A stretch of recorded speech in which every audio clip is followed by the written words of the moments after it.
Welcome back to Candid Cardboard, a series where we get candid with the cardboard.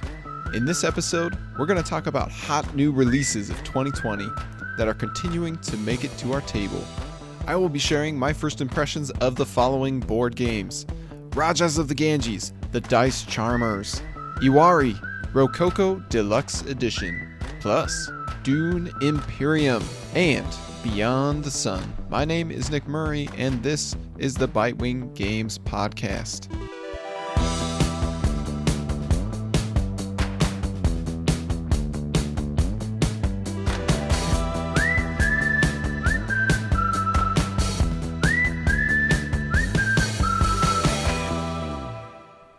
So let's start things off with Rajas of the Ganges, The Dice Charmers. I have played this game one time, and unfortunately, that was more than enough for me. I've played nearly 10 different roll and write / flip and fill games at this point, and Rajas of the Ganges, The Dice Charmers, unfortunately ranks at the bottom of them. I find that roll and writes are at their strongest when 1. The tension is high, 2.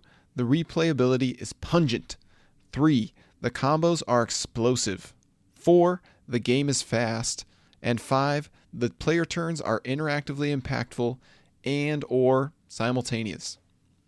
Raja's Dice Charmers struggles in all of these categories by containing 1. A mild tension that it solely derives from its race to victory by crossing the 2 victory point tracks.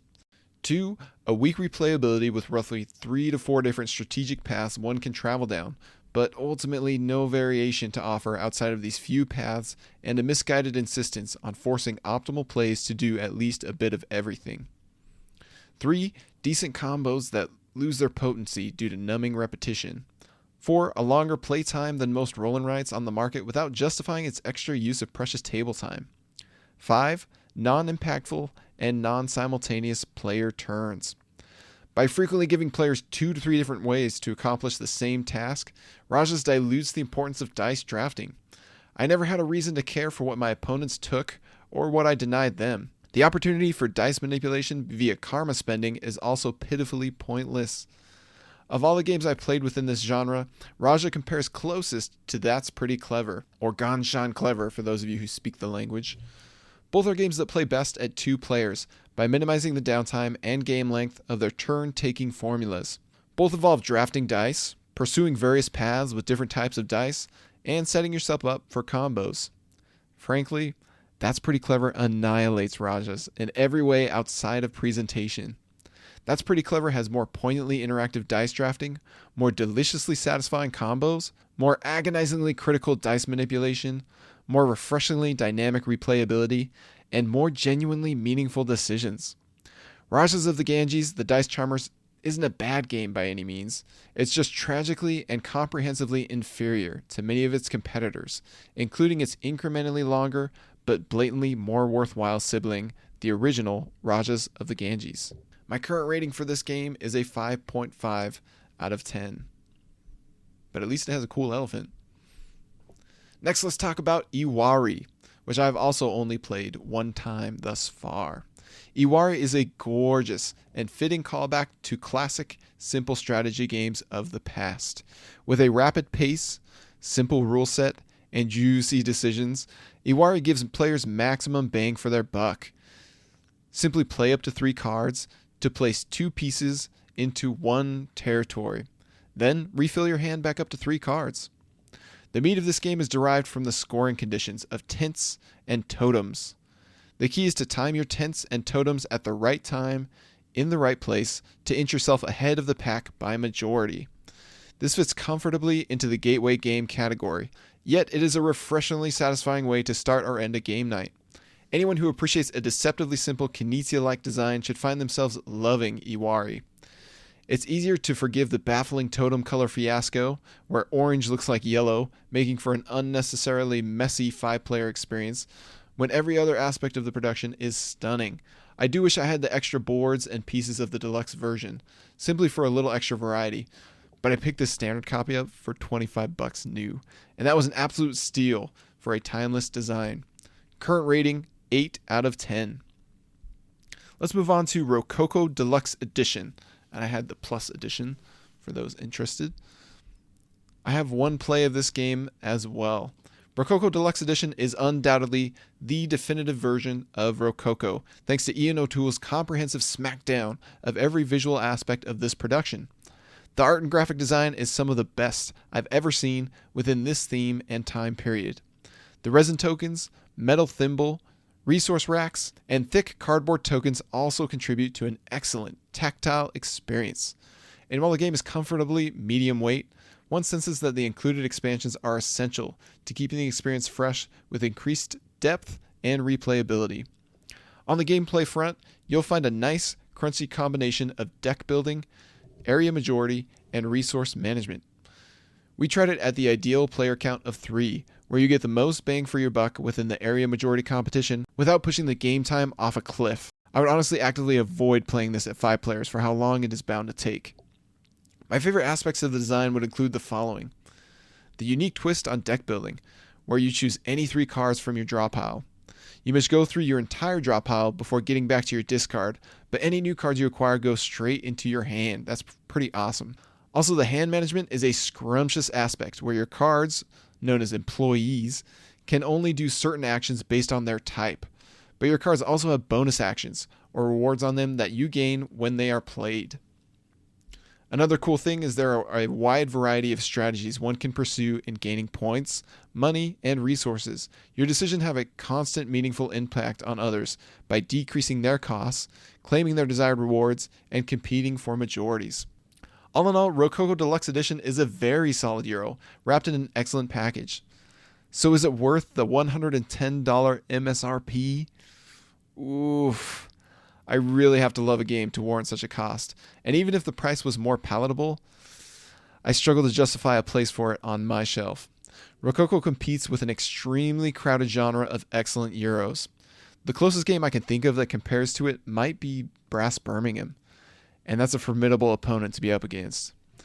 Both games have you playing 1 card per turn to execute an action. Sometimes those cards limit what you do or where you can go, depending on your desired action and the specific card played.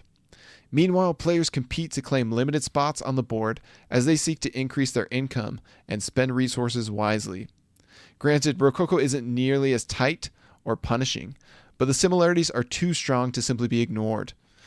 Rococo Deluxe also shares strong commonalities with the likes of Great Western Trail, Concordia, Gugong, and many more.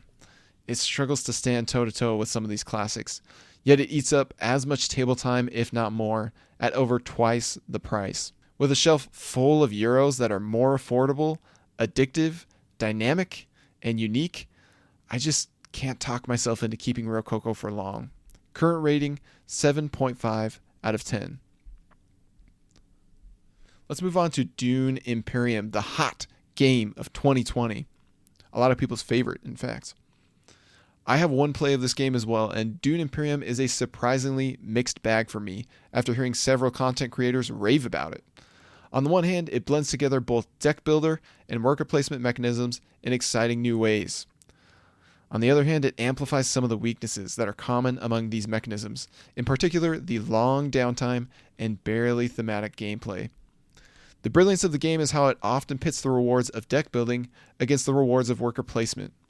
It may cost me a valuable card to place a worker into a matching powerful space, but if I don't spend that card to place a worker, I can instead use it to acquire an even better card or other advantages at the end of the round.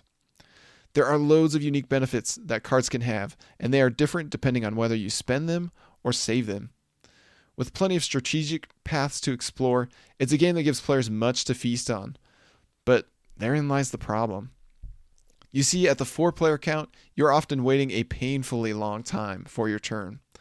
The double-layered mechanisms give participants that much more to analyze, and it gets even slower when somebody claims the spot that another's entire plan was built upon. Dune Imperium demands a level of downtime that I feel it doesn't merit, at least at 4 players. I often found myself waiting ages for play to go around the table, only for me to do something as minuscule as place a worker and gain 1 water token. When I already know this pitiful action is my best move at the end of my previous turn, that only makes the wait worse. Sadly, there are far more bland worker placement spaces like this than interesting ones. Another aspect that struggles to dazzle is the card market. While there are interesting and tempting options that sometimes pop up, you're usually just mindlessly buying the most expensive card you can afford, or the only card you can afford. The player interaction rarely presents me with ramifications to consider or opportunities to munch on as other players take their turns. Rather, my opponent's turns usually range from personally meaningless to coincidentally inconvenient. Dune's best rebuttal against this is the combat phase, where majority bonuses are handed out to the top committers.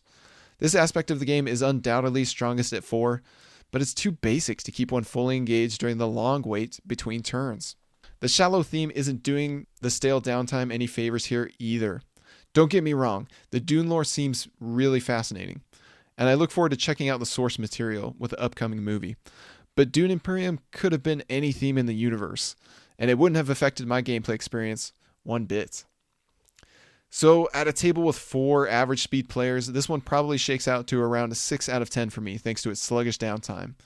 It seems that a 3-player game with experienced and or zippy players is the 8 out of 10 sweet spot here, and I can really see myself enjoying Dune Imperium in this setting. So my current rating for Dune Imperium is 7 out of 10. Finally, let's talk about Beyond the Sun, which I also have one play of, but I'm planning to play it again tomorrow. Super pumped about that. And all I have to say is take a bow, Dennis K. Chan. Your first published design is flipping phenomenal. All right, I have more to say than that. So there's a lot to love about Beyond the Sun, like the fact that it starts relatively simple and straightforward with roughly 5 worker placement spaces, and then it snowballs into this enormous spread of possibilities and rewards. Or the meaningful interaction that ranges from hogging a valuable action space for an entire round to hostile takeovers of planets. And the precarious balance of precious resources and tempting incentives that brings tension to each decision. And boy, there are a lot of decisions to be had here. Will you go heavy into colonization or hard into research, or a healthy mix of both? Researching a new technology provides 2 possible paths you can elect to travel down, and your chosen path will become a dangling carrot for all other opponents. You'll see plenty of unbelievably good routes unraveling up the technology track, yet you may never touch some of them because you are busy doing something else fantastically unique. Will you take advantage of the paths that opponents have paved by cherry-picking the best technologies for your benefit? Or will you pursue the allure of the great unknown and trigger exclusive beneficial events? Despite its shipload of content, the game never feels overwhelming thanks to its smooth ramp upward. The dynamic arc of the game expands across a wide canvas of opportunities before contracting into a desperate stretch to score one last big turn as players complete enough achievements to trigger the final round. The journey is deliciously captivating from start to finish. Rio Grande Games has opted for a slender yet solid production, splurging on components where it matters most, such as the dual-layered player boards, screen-printed tokens and cubes, sturdy and meaningful player aid tiles, fun plastic resources, etc., while presumably keeping the rest of the production at an affordable level, such as the card and box quality, which are a little bit thinner and flimsier than I would like, but that's okay. From head to toe, this is a design and production that is so carefully and passionately planned out. The rules and components include advanced boards and expert variants that were undoubtedly thoroughly tested and lovingly polished in parallel to the core design. Not that it needs all the extra depth, considering how each game is bound to churn out an excitingly unique combination of texts and permutation of reveals. You won't see me complaining about all the extra game in this box. In fact, you can expect to see me first in line for the upcoming expansions. I will happily be exploring Beyond the Sun as I anxiously await to see what else is beyond the Sun. Beyond. Current rating, 9 out of 10. This concludes another episode of Candid Cardboard, my first impressions of new releases. Have you tried any of these board games yet? What are your thoughts on them? Please share with us through social media.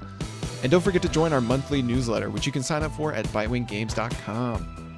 Here's to another week of epic board games, my friends. I hope you get a lot of those to the table. Until next time, my name is Nick Murray, and this is the Bitewing Games Podcast.